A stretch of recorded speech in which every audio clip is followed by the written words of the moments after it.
Hi, and welcome to the Toon Goons, the podcast in which we take an adult and critical perspective into the world of cartoons and animation and analyze how they affect the pop cultural landscape at large. I'm one of your hosts, Nikki. I'm Nina. And I'm playing Pokemon right now. Also, I'm Tooch. Today, I just made it to Verendorf Town. Or whatever the fuck it's called. Are you going to be playing Pokemon the whole time? No! Today, which is the 24th of November, the beginning of the week of Thanksgiving, we are talking about Disney's Big Hero 6, a movie which by now I assume most people have seen. But if you haven't, we're going to talk about spoiler stuff. So after the news segment, if you don't want to get spoiled on the movie, maybe turn it off and wait until after you do. Yeah, do that. Yeah. It's worth it. It's worth not being spoiled. Listen to this up to this point on the drive to the theater and then pause it. But then you'd have to know that going into this. Never mind. News. What do we got for news? Oh, okay. And for once, we know the news stories, so we'll be able to contribute We more. read things. Yeah, and watch things, we're hopefully. getting it together. Oh, yeah. So where do you want to start? Let's start with Peanuts. All right. So the official trailer for the Peanuts movie that I believe it's Fox Yeah, it is doing was released, and it looks really beautiful. It's really neat. It looks really beautiful.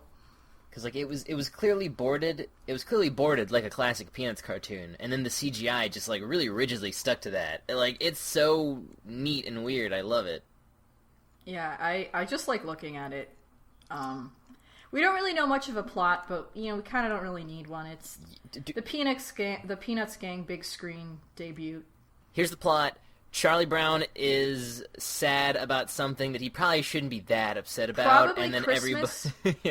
everybody just cares about Snoopy's B plot.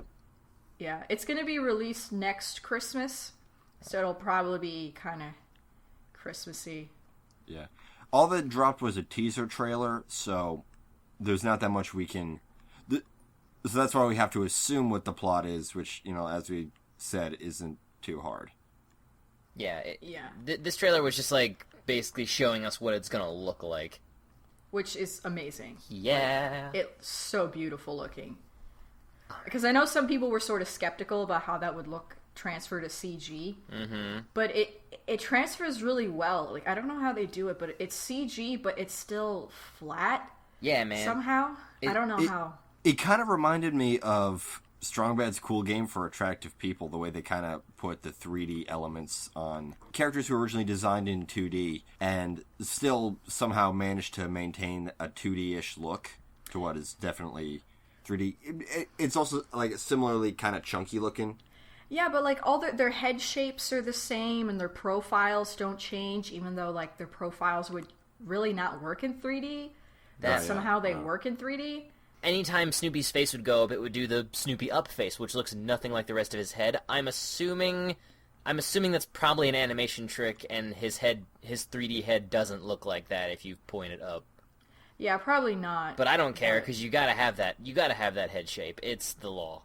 Yeah, it looks great, and I'm very excited. I don't care what it's about. It's gonna be great. I love it. Yes. Happy. Forever. Next up, we have some Dragon Ball news. We haven't talked very much about anime, but I figured, why not? Because Dragon Ball Z, everybody's excited.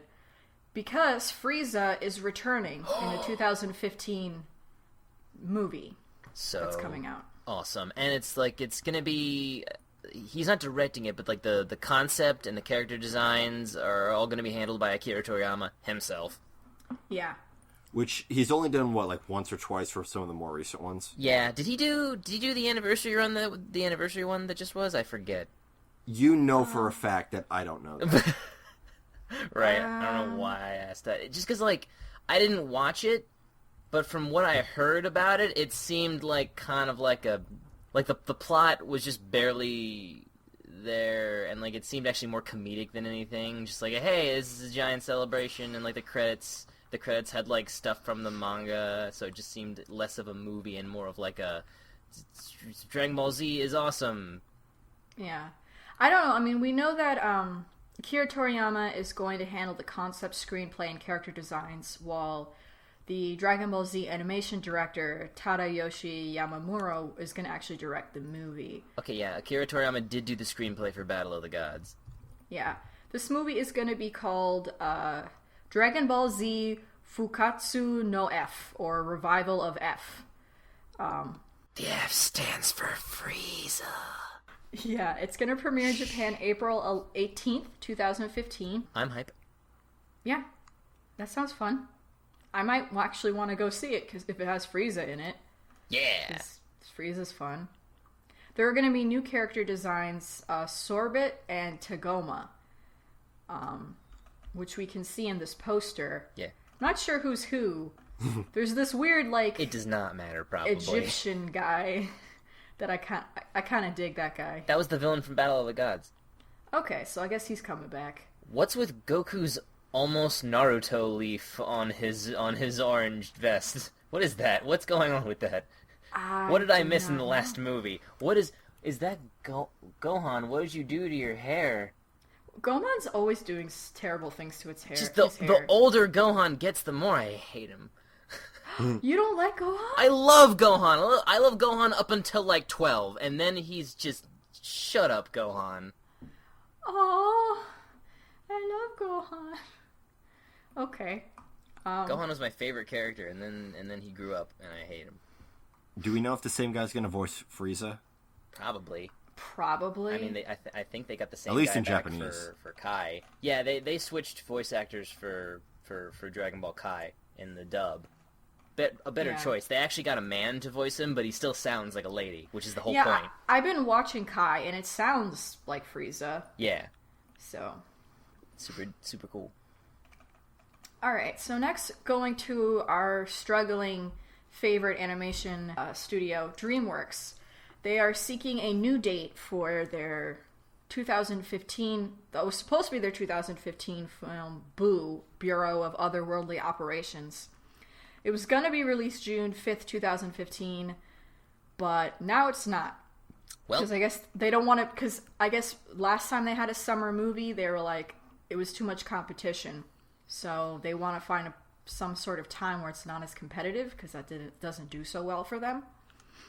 Yeah, I mean, wouldn't they end up going up against Inside Out? When's Inside Out supposed to come out? I don't know when that's coming out. Soon, though. But I think that the next film is that DreamWorks is releasing is Home, which is coming out in March. Oh yeah, I forgot. Honestly, I feel like Hollywood is just announcing movies way too early, and then like the buzz dies, and I forget about it, and then it comes out in a week, and I'm like, oh right, that.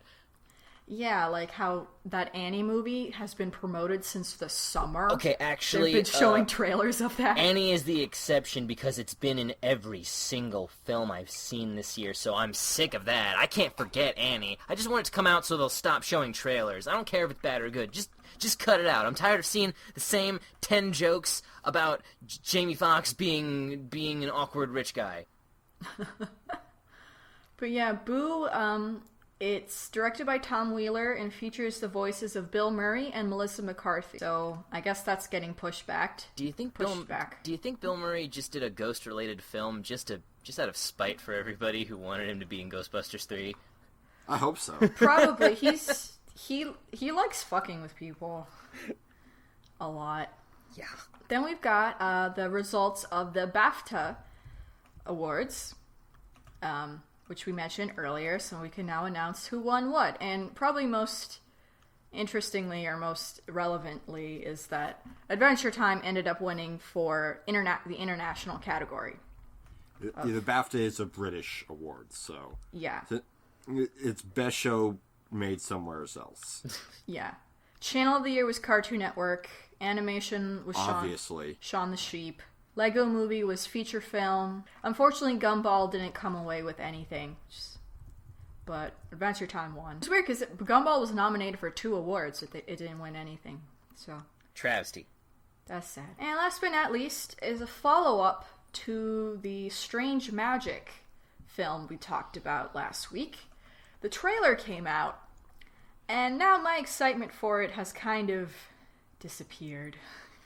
Yeah, it looks like a really generic animated family comedy. None of the jokes in the trailer worked whatsoever. Yeah, you know what it just reminds me of, just 100%, like, it just looks like it could have been a different draft of the screenplay. Epic. I thought the same thing! It's Epic, which was terrible. Yeah. And I'm sad Epic was terrible, because it had my boy Aziz Ansari in it, as a slug. I also got the impression that none of those jokes that from the trailer for Strange Magic, none of those jokes are in the movie, like, in that form. It's like all recut jokes, which is something that I got because it all felt really disconnected. Yeah, I mean, it looked pretty. Yeah, visuals are fine, but But I don't know if the visuals are fine enough to actually, like, sit through it, because it just looks kind of insufferable. The visuals are nice, but they're not the kind of, like, never seen this kind of stuff before visuals that could save a movie like Book of Life, which, as of this recording, I don't think any of us have seen it. No. No, sorry. I want to see it, though. Yeah, I still want to see it. But, like, even regardless of, like, how, as long as that movie's screenplay is decent, the visuals would make up for it, because there's never been a theatrical movie that looks like that. Yeah. There have been theatrical movies that look like Strange Magic. Yeah. Absolutely. Like Epic. Like, I don't even know how this is a Midsummer's Night's Dream at all. Like, Did the trailer even mention Shakespeare? No. No. That's weird. Nothing in the trailer even resembled a play at all. I'm pretty sure it's just, like, loosely based. I'm guessing, like, an earlier draft was probably more like Shakespeare, but then like, higher-ups were like, this has got to appeal to children, put in music and things and awful jokes. So, I mean, I guess we'll keep an eye on it, but it's hard for us to care at this point. Yeah, it's gonna come out in January the 23rd. Also, the fact that it comes out in January is not a good sign. Yeah. Like, we're all telling you right now, Toon Goons' official statement, this film's garbage.